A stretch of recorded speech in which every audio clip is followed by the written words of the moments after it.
பற்றி பேச வந்துள்ளேன். உலகத்தில் மனிதர்களுக்கு கல்விதான் சிறந்த செல்வமாகும். கல்வியானது மனிதனை சிறந்த ஒழுக்கமுடையவராக மாற்றுகின்றது. கற்றோருக்கு சென்ற இடமெல்லாம் சிறப்பு என்ற ஔவையார் கற்றவர்களின் பெருமையை பற்றி பாடுகிறார்.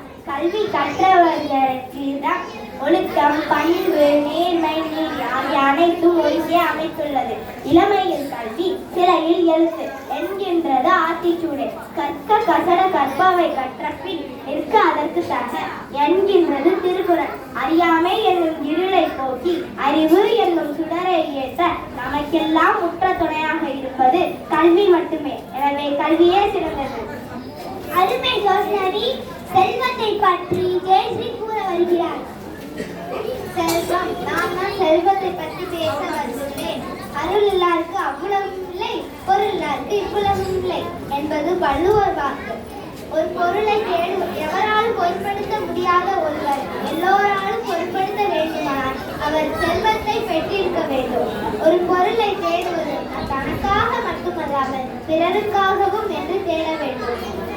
அதையும் நல்ல வழியில் தேடி நல்ல வழியில் செலவிட்டு நல்ல முறையில் வாழ்வதாக வேண்டும். ஒருவருக்கு பொருள் திடீரென வந்துவிடாது. சிறுக சிறுக வந்து பெரு செல்வமாய் காட்சியளிக்கும். பொருள் பல வகை. அதில் உயர்ந்த செல்வம் பொருட்செல்வம். பணம் பத்தும் செய்யும், பணம் பாதாளம் வரை பாயும் என்கின்றது திருக்குறள் பழமொழி. செல்வரை எல்லோரும் செய்வார் சிறப்பு. எனவே செல்வம் தான் சிறந்தது. வீரத்தை பற்றி ஜெயபிரகாஷ் கூற வருகிறார்.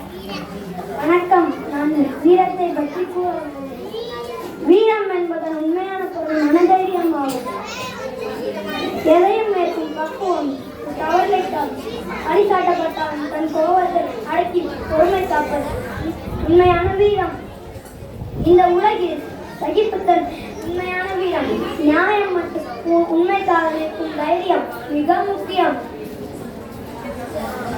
துன்பங்களுக்கு இடையே கூட அடம்பி ஞானங்களை பின்பற்றி வாழ்வதற்கான தைரியத்தை தெய்வீகப்படுத்துகிறது.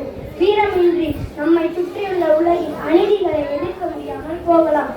ஒரு துன்பத்தை கண்ட உடனே கொதித்தெழாமல் தன் கோபத்தை அடக்கி பொறுமை காத்து அதை அழிக்க வேண்டிய நேரத்தில் தேடுபவன வீரத்தில் சிறந்தவன். எனவே இப்படிப்பட்ட வீரம்தான் மிகச் சிறந்தது.